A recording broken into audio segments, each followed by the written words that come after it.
अभी माहौल खुशनुमा हो गया था। डॉक्टर रुद्रदत्त मिश्रा की छोटी बिटिया अपने ससुराल से यहाँ आई थी। डॉक्टर रुद्रदत्त मिश्रा अकुल संपत्ति के मालिक थे। पूर्वजों के ऊपर भी लक्ष्मी का आशीर्वाद बराबर ही बना रहा। शहर के बढ़ते प्रदूषण और शोरगुल से त्रस्त होकर खंडवा से बाहर एक फार्म हाउस मिश्रा विला बनवाया था। पढ़े लिखे होने के बावजूद रूढ़िवादी परंपराओं के हिमायती थे। बच्चों के लिए अच्छी से अच्छी शिक्षा का प्रबंध उन्होंने किया था, परंतु उनके घर के कुछ नियम थे। बड़ों के सामने जोर से नहीं बोलना, जोर से नहीं हंसना, नौकर चाकर से अधिक बातचीत नहीं करना, बाहर आप किसी भी काम से जाओ पर शाम होते होते घर वापस आना ही है, इत्यादि। उनका लड़का अमरीश शांत किस्म का था और घर की सारी हिदायतों को मानकर ही चलता था। खंडवा शहर में उनका एक बड़ा अस्पताल भी था। उनकी 2 संतानें थीं। बड़ा लड़का अमरीश मिश्रा भी डॉक्टर था और छोटी बेटी अवनी थोड़ी विद्रोही किस्म की अवश्य थी, परंतु पढ़ी लिखी थी। एक निश्चित वक्त पर जब डॉक्टर मिश्रा अपने अस्पताल के लिए रवाना हो गए, तब अवनी बगीचे में घर में स्वच्छंद घूमती और सब नौकर चाकरों से बात करती, पूरे बगीचे की तफ्तीश करती, घर के पीछे के किचन गार्डन में लगी सब्जियों को खुद ही तोड़ लाती। अवनी की माँ को उसके इस उन्मुक्त स्वभाव से कोई ऐतराज नहीं था। उनको पता था कि एक बार शादी होकर जब लड़कियां अपने ससुराल में जाती हैं तो खुद ही समझदार हो जाती हैं। यथा समय डॉक्टर मिश्रा के दोनों बच्चों की शादियां भी हो गई। अमरीश की पत्नी पढ़ी लिखी बहुत समझदार लड़की थी। अवनी की शादी मुंबई में एक प्रसिद्ध व्यवसायी घराने में हुई थी।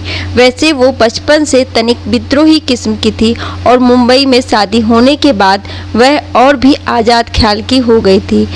अब जब भी ससुराल से मायके आती तो पूरे मिश्रा विला की आबो हवा में जैसे खुशबू खुल जाती। घर में नौकर चाकरों की भी कमी नहीं थी। दरवाजे पर दरबान, बगीचे में माली, घर का काम करने के लिए 3 महिलाएं, अल्सेशियन कुत्ता, टाइगर और एक अवनी को कहानी सुनने का बड़ा शौक था। और उनके बगीचे के जो माली दादा थे, उनके पास तरह तरह की कहानियों का तो पिटारा ही था। उस दिन भी जब पिता और भाई दोनों ही नियत समय पर अस्पताल चले गए, तब अवनी बगीचे में पहुंची। माली दादा बगीचे में खरपतवार उखाड़ रहे थे। पूरा बगीचा ही मौसमी फूलों से भरा था। अवनी माली दादा के सबसे करीब जो बेंच थी उस पर बैठ गई थी। कैसी हो बिटिया? माली दादा ने मुस्कुराकर पूछा। मैं तो अच्छी हूँ माली दादा, आप सुनाइए, कोई नई कहानी याद आई? अब मुझे तो पता नहीं था कि आप आने वाली हो, नहीं तो कोई ना कोई कहानी अवश्य सोच कर रखता।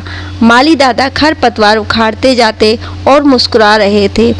वैसे अवनी का स्वभाव इतना प्यारा, इतना मस्त था कि उससे बातचीत करके हर कोई मुस्कुराने लगता था। अरे माली दादा, आपके पास तो इतनी कहानियाँ होती हैं कि मुझे कभी कभी ये लगने लगता है कि आपका नाम गिनीज बुक में अवश्य आना चाहिए। तुम भी कभी कभी अच्छा मजाक कर लेती हो बिटिया। खैर, मैं सुनाता हूँ तुम्हें कहानी। अब बगैर कहानी सुने तुम मुझे छोड़ोगी तो नहीं। माली दादा ने हाथ का काम रोककर भरपूर नज़र अवनी पर डाली थी। अवनी सोच रही थी, इतने सालों से वह माली दादा को देख रही है और उनकी सेहत से उनकी उम्र का अंदाज़ा लगाना मुश्किल था।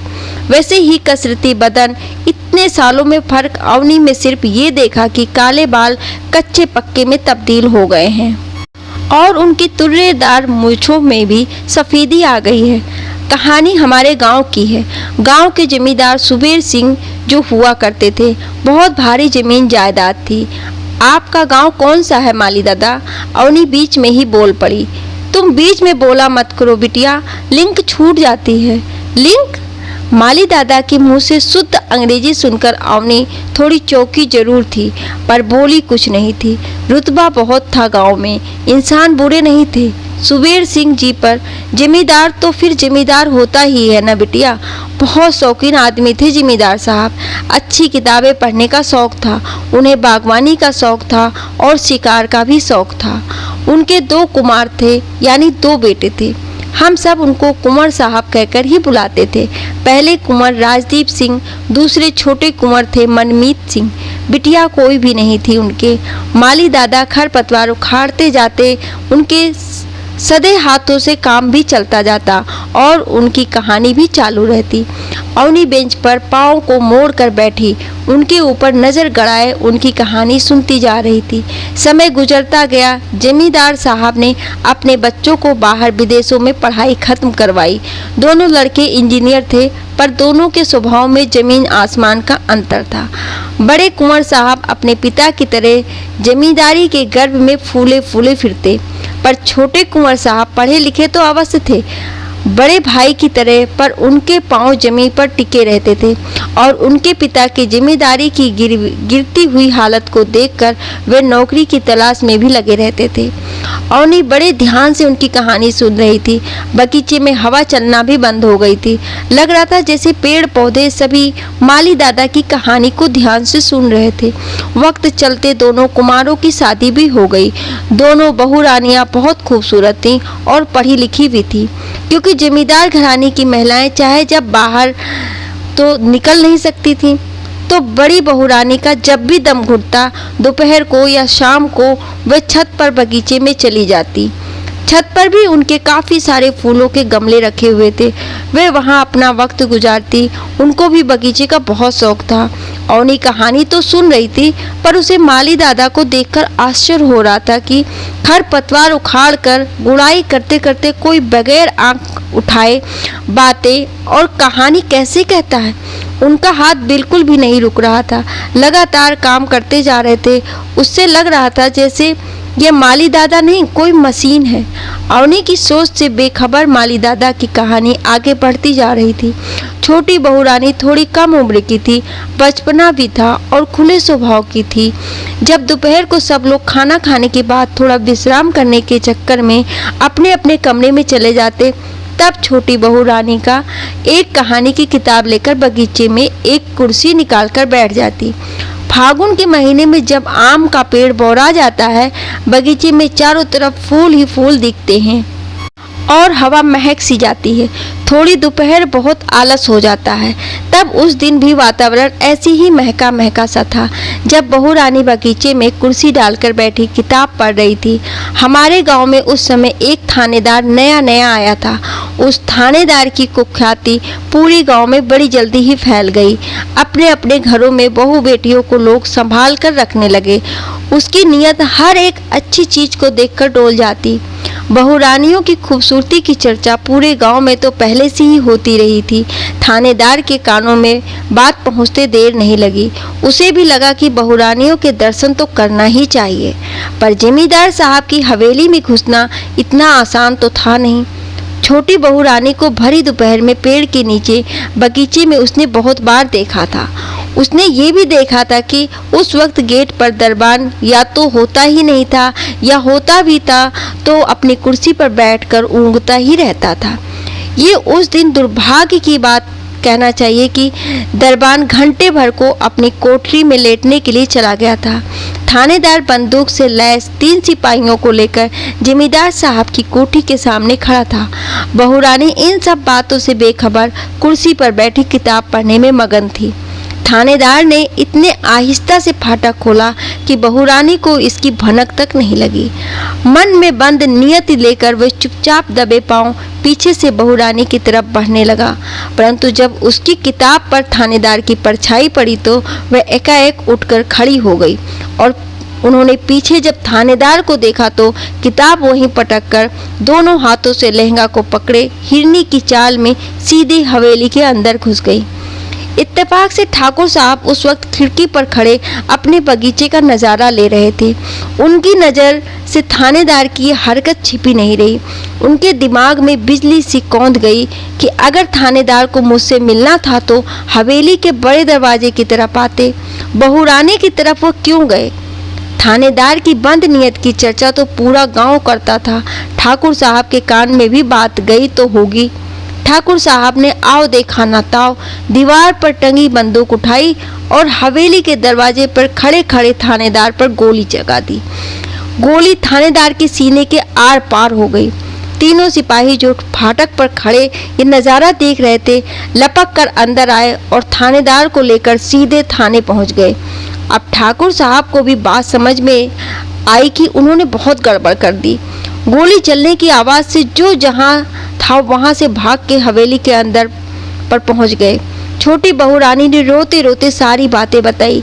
इस बीच सब लोग इकट्ठा होकर जब तक बातें करते और मामले की तह तक जाते, ठाकुर साहब पता नहीं कब सबकी नज़रों से बचते हुए अपने कमरे में गए।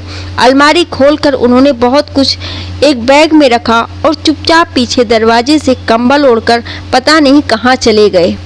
हवेली के लोगों ने ढूंढा, नौकरों ने ढूंढा, थाने के सिपाहियों ने ढूंढा, उनका कहीं अता पता नहीं चला। हवेली की तलाशी भी ली गई थाने से, पर उनका कहीं भी पता नहीं चला। कहानी यहाँ तक पहुँचते पहुँचते माली बाबा का हाथ रुक गया था। पता नहीं क्यों सोचने लगे थे। अवनी दम साधे सुन रही थी। फिर क्या हुआ माली बाबा?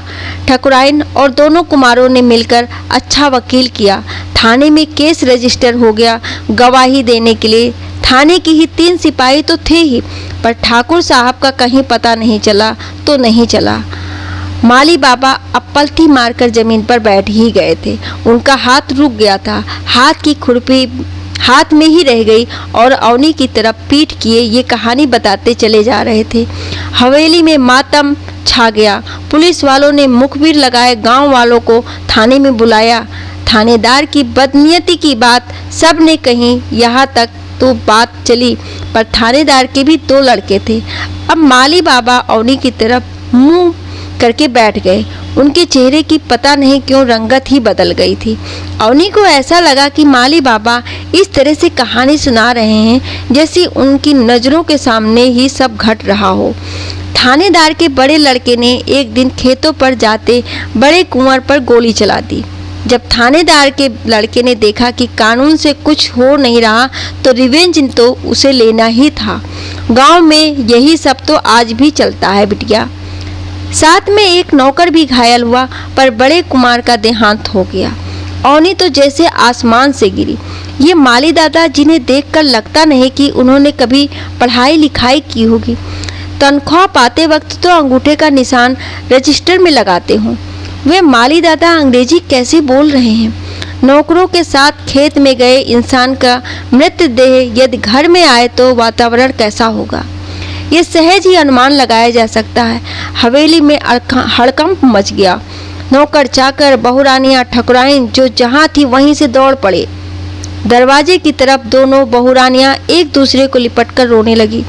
ठकुराइन दीवार से टिककर वह जो बैठी तो बैठ गई। उनके मुंह से बोल ही नहीं निकले। रोना तो दूर की बात, सुन्न में ताकती सदमे से बेहाल सिर बैठी ही रह गई। नौकर चाकर उनको काटो तो खून नहीं। हवेली के मुंशी जी को समझ में नहीं आ रहा था कि क्या किया जाए। छोटे कुंवर बड़े भाई की मृतदेह के पास पत्थर की मूर्ति बने बैठे थे। माली बाबा मशीन की तरह बोलते चले जा रहे थे। उनकी नज़रें शून्य में टिकी थी और अवनी भाव विभोर होकर उनकी कहानी सुन रही थी। गांव में आग की तरह बात फैल गई। हवेली की महिलाएं जिन संभ्रांत परिवार की महिलाओं से मिलती जुलती और बात करती थी, वह सब दौड़ी दौड़ी आई। कौन किसे तसल्ली दे? ठकुराइन तो मानो पत्थर सी हो गई थी। किसी की आवाज़ उनके कान में पहुंच ही नहीं रही थी। थोड़ी देर बाद सब महिलाओं को धकेलती हुई ठकुराइन उठी और बड़े कुंवर की मृतदेह के पास आकर खड़ी हो गई। उनका दाहिना हाथ अपने सीने को हिला रहा था और बाएं हाथ से बाहर की तरफ इशारा कर रही थी और होठ कुछ बोल तो रहे थे पर आवाज़ नहीं निकल रही थी। ठकुराइन की सारी देह थर थर काँप रही थी। एकाएक ठकुराइन कटे पेड़ की तरह गिरी तो फिर उठी ही नहीं। मुंह खुला रह गया और आंखें शून्य में ताकती रह गईं। हवेली में रुदन का रेला उठा।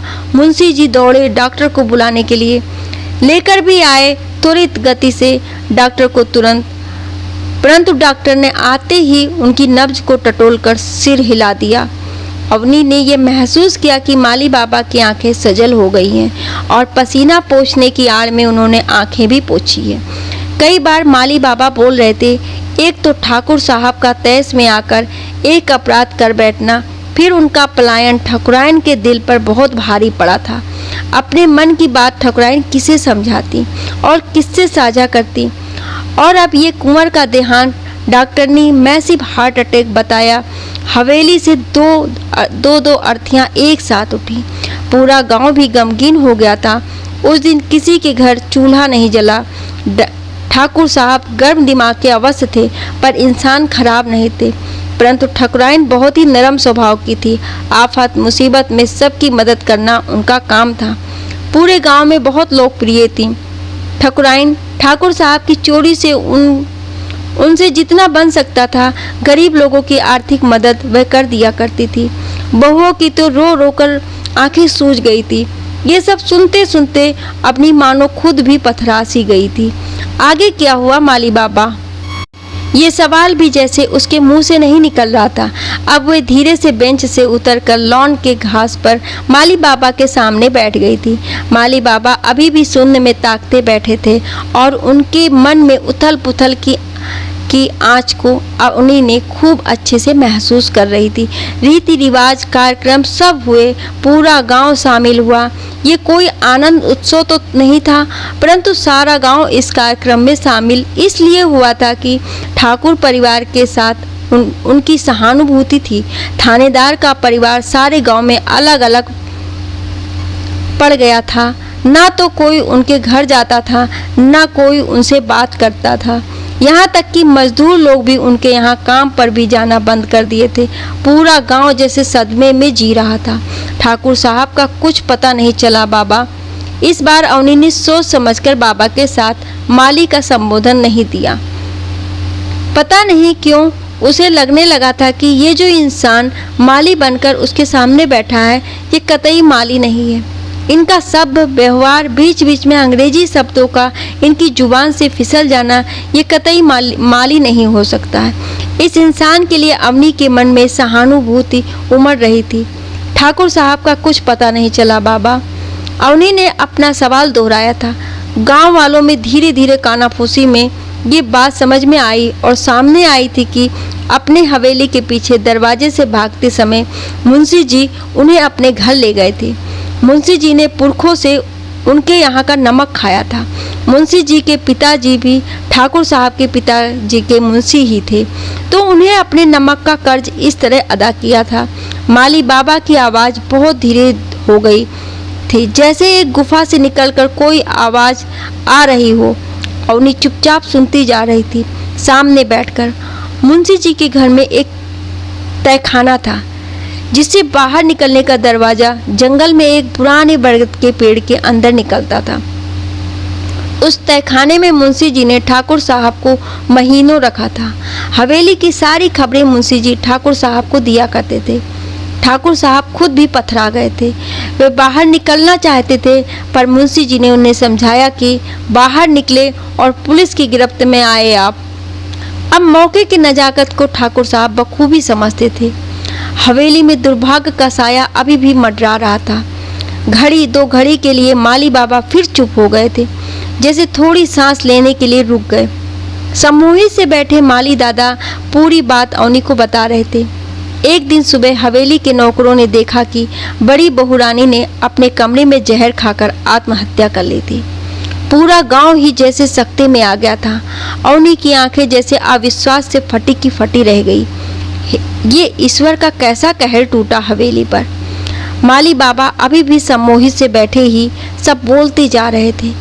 लगता था उन्हें ये भी होश नहीं है कि वे अवनी से कहानी कह रहे हैं। अब छोटे कुमार और छोटी बहुरानी को ये हवेली जैसे काटने को दौड़ रही थी।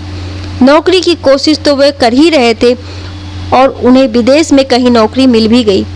एक दिन गांव में फिर हल्ला मचा। थानेदार का जो खेत सड़क के किनारे था, वहां पर उनके बड़े लड़के की लाश मिली। किसी ने सीने में गोली मार दी थी। बिल्कुल सामने से माली बाबा थोड़ा पहलू बदल कर बैठे, परंतु अवनी हिल नहीं पाई। शक की बिला पर जब थाने से थानेदार और सिपाही पूछताछ करने हवेली गए, तो हवेली में छोटे कुंवर और छोटी ठकुरानी तो थी ही नहीं। नौकर चाकर कोई भी नहीं थे। छोटे कुंवर की ही कार भी नहीं थी। मुंशी जी से तफ्तीश करने पर पता चला कि छोटे कुमार कुछ दिनों के लिए कहीं बाहर चले गए हैं और वहां से शायद विदेश भी चले जाएं, और उन्होंने एक स्टैम्प पेपर पर यह दस्तखत करके उन्हें निर्देश दिया है कि हवेली का सारा कीमती सामान बेचकर सारे नौकर चाकरों को 3-3 महीने की तनख्वाह दे दी जाए। विदेश में कहाँ? अवनी ने सवाल किया था। वह तो मुंशी जी ने बता पाए, पर गांव के बाहर 4 किलोमीटर की दूरी पर जो हाईवे जाता है वहां पर उनकी कार खड़ी मिली। ठाकुर साहब कब तक तहखाने में रहे? ये मासूम सा सवाल उछाल दिया था अवनी ने अब माली बाबा की तरफ। माली बाबा बहुत कुछ सहज हो गए थे, उठने की जुगत भी लगा रहे थे। अब ठाकुर साहब को मुंशी जी तहखाने में अधिक दिन रोक नहीं सके। सारी बातें ठाकुर साहब के कान में तो पहुंचती ही रहती थी। उनका मन बहुत उचाट हो गया था इस दुनिया से। एक दिन मुंशी जी से आज्ञा लेकर बाहर जंगल के उस बरगद के पेड़ में से बाहर आ गए। ठाकुर साहब गए कहाँ? अवनी ऐसे तो छोड़ने वालों में से थी नहीं माली बाबा को। ये दुनिया बहुत बड़ी है बिटिया, भीड़ में कहीं खो गए। ठाकुर साहब, पर देखो बिटिया, बिना सोचे विचारे किया गया एक काम ठाकुर साहब को क्या क्या रंग दिखा गया। पूरा परिवार ही तहस नहस हो गया। वो बड़े लोग कहते हैं ना कि बिना विचारे जो करे सो पाछे पछताए। माली बाबा कहते कहते मुस्कुराए और अवनी की तरफ देखकर खड़े हो गए। हाथ में खुरपी और फावड़ा लिए थोड़ी दूर पर बगीचे की नल की तरफ जा रहे थे। पहुंच वाले तो ठाकुर साहब थे। अगर हाथ में बंदूक लेकर थानेदार को डराते या उन बड़े लोगों या कुछ से कहकर उनका तबादला करवा देते, कुछ भी करते, पर गोली न चलाते तो ये सब तो नहीं होता ना। माली बाबा मुस्कुराकर बोलते बोलते अब नल तक पहुंच गए थे। नल पर उनका फावड़ा, खुरपी धोना, हाथ धोना, रगड़कर मुंह पर पानी डालना जारी था। दबे पांव अवनी धीरे से उनके पीछे जाकर खड़ी हुई। ठाकुर सुमेर सिंह जी, आप कब तक मेरे घर माली बने रहेंगे? शरारत भरी मुस्कान लेकर अवनी माली बाबा की तरफ देख रही थी। माली बाबा का वजूद इतने सालों में जैसे हर किस्म के डर से ऊपर उठ चुका था। एक रहस्यमयी मुस्कान होठों पर लिए माली बाबा भी धीरे से 2 कदम अवनी की तरफ आए। इतने सालों बाद मुझ में सुमेर सिंह को मत तलाशो मेरे बच्चे, मुझे तुम्हारा माली बाबा ही रहने दो ना। उन्होंने अपना स्नेह भरा हाथ अवनी के सिर पर रख दिया। इस सच्चाई को बाहर आते ही फिर गांव में तूफान खड़ा हो जाएगा बिटिया। कितने सवाल बाहर आएंगे इसका अंदाजा भी तो नहीं है। अब नहीं, अपने दादाजी के गले लग गई। उसकी आंखों से झरझर आंसू बहने लगे। उसने अपने दादाजी को वचन दिया, ये राज आज आपके साथ साथ मेरे भी सीने में दफन हो जाएगा। ये कहानी आपको कैसी लगी? आप अपनी राय कमेंट बॉक्स में ज़रूर दीजिएगा। Thank you.